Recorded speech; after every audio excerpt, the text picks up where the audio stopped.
I think the mental side of the game is super important. I feel like it's something that we're starting to talk about a lot more but hasn't been touched on, and I feel like it's a skill that a lot of people don't necessarily have because we haven't spoken about it a lot. But last year when I was kind of going through a little bit of a shooting slump, someone suggested to me do some visualization, and me as energetic, up and about person was like, take 5 minutes to myself and just chill out. I was like, why would I want to do that? But it was really cool because they were like, just picture yourself playing the perfect game of basketball.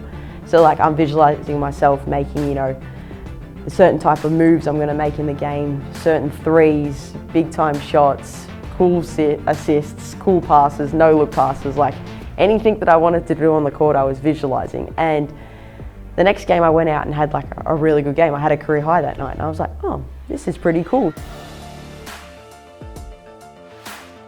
When you can make up scenarios in your head, and I was that kid in the backyard when I was 10, yelling out 3, 2, 1, all those kind of things. And if you can put yourself in those situations in your head and you can make up those scenarios, when they come to a game situation, they actually feel like you've done them before.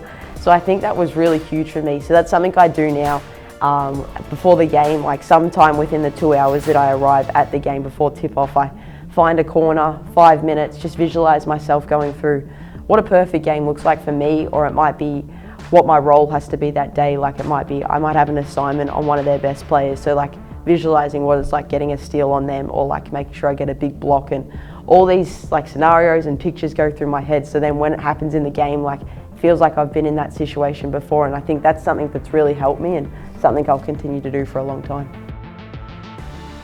Every training session does count, and I think that's got to be the mindset you go in with every time.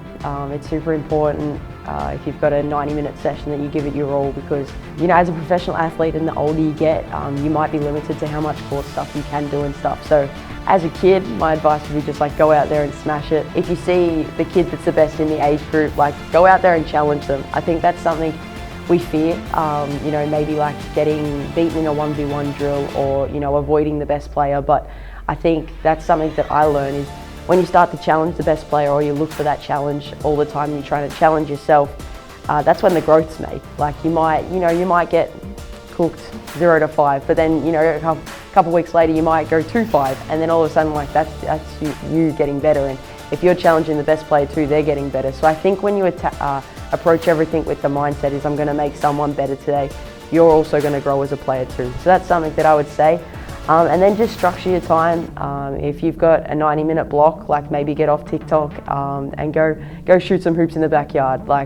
Something that's huge is you only need a small patch of pavement to do some ball handling drills. So just making sure you find the time to always put in that 1%. Approaching all your team practices with 100% effort is huge, and just go out there, find the challenge in every practice, and if you can walk away from practice feeling 1% better, you've done your job that day. Seconds, pulls up, deep, triple. Melbourne's going to let it fly here, and her 5th triple. Feedback, I've always said feedback is a gift, and I think a lot of the time when people are giving you feedback, that means they care about you.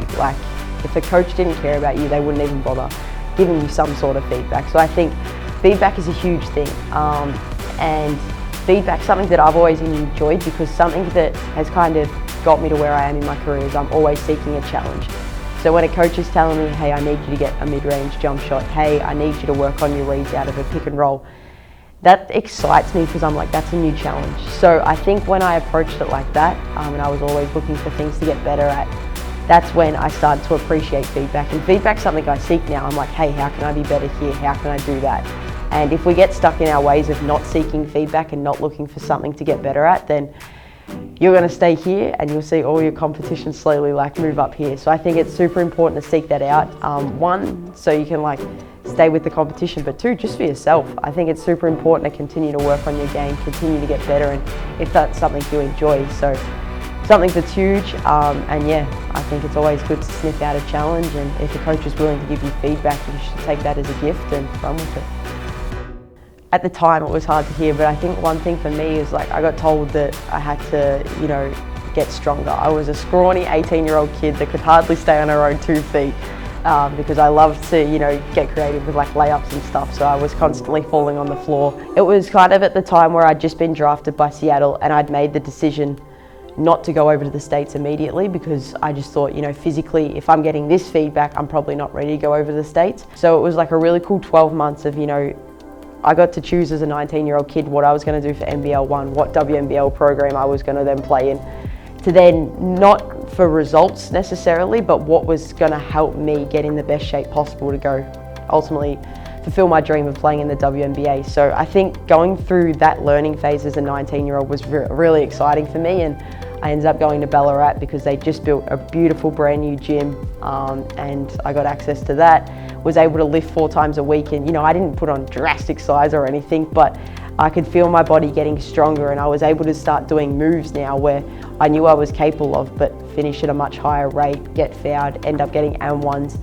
My pick and roll reads, I started off the season with like 2 or 3 assists, and then I was getting 7. I just saw this growth in my game where I was like, I'm so happy I committed to the feedback and didn't turn it into a negative, but yet challenged it myself to then ultimately 12 months later be like, you know what, I'm ready to go to the WNBA. And just seeing that like pathway of growth from where I started when I first got drafted to then putting myself in a position and making the call that, yeah, I'm ready, like let's do this, let's get on a plane. I think reflecting on that, I was just like super proud of all the decisions I'd made, proud of myself for, you know, taking that feedback and not letting it get me down, but lift me up, challenge myself. And that year of growth was absolutely huge, and I don't think I'd be in the position I am today without receiving 2 simple points of, you know, get stronger and work on your pick and roll reads. And the pick and roll is something I love to do now, and I don't think without that 12-month journey, I'd be in the position I am today.